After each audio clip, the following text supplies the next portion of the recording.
லக்ஷ்மீநாத சமாரம்பாம் நாதயாமுன மத்தியமாம் அஸ்மத் ஆச்சாரிய பரியந்தாம் வந்தே குரு பரம்பராம்.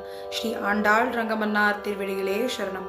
ஸ்ரீமன் நாராயணா, ஸ்ரீமன் நாராயணா.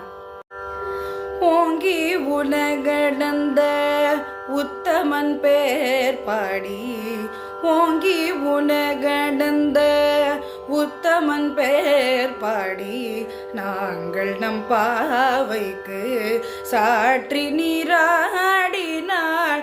தீங்கின்றே நாடெல்லாம் திங்கள் மும்மாறி பெய்து, தீங்கின்றே நாடெல்லாம் திங்கள் மும்மாறி பெய்து, ஓங்கு பெரும் சென்னல் ஊடு கயலுகள பூங்கு வளை போதில் பொறிவண்டு கண்படுப்ப, தேங்காதே பூக்கிருந்து சீர்த்த மூலை பற்றி, மாங்க கூடம் நிறைக்கும் வள்ளல் பெரும் பசுக்கள், மாங்க கூடம் நிறைக்கும் வள்ளல் பெரும் பசுக்கள், நீங்காத செல்வம் நிறைந்தேலோரம் பாவாய், நீங்காத செல்வம் நிறைந்தேலோரம் பாவாய்.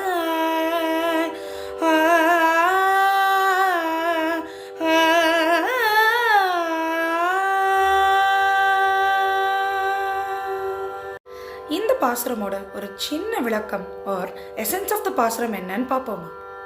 இந்த பாசுரம் திருக்கோவிலூர் க்ஷேத்திரம் விழுப்புரம் மாவட்டத்தில் இருக்கிற உலகளந்த பெருமாளை பத்தி பாடப்பட்டிருக்கு.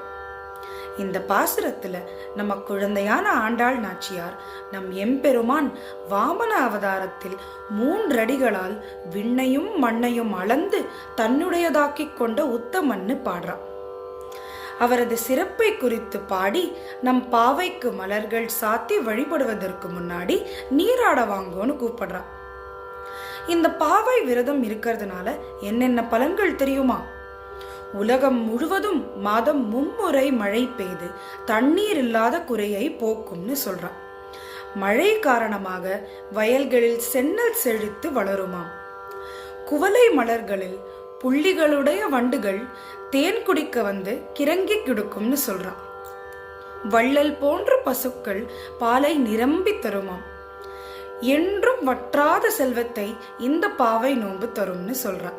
இது எல்லாத்தையும் சேர்த்து நம்ம முக்கியமா தெரிஞ்சுக்க வேண்டிய விஷயம் என்னன்னா, திருப்பாவை என்றாலே கிருஷ்ணாவதாரம் குறித்து பாடுவது.